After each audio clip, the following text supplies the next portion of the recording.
I was a day 10 thriver, was completely sold. I couldn't stop talking about it, sharing it with my other tired mom friends. I started noticing that I was feeling better. I wasn't looking for weight loss at all. I was looking for energy, but I did notice that things were just toning up, the lean muscle support that it gives you. I was noticing that more than just weight loss. I was just enjoying the way I was looking and feeling.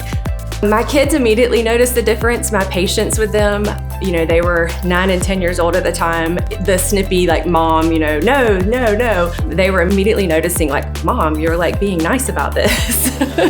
My husband noticed that I wasn't taking my naps like I used to. I was, living on some caffeine and crashing in the afternoon. So he definitely noticed that.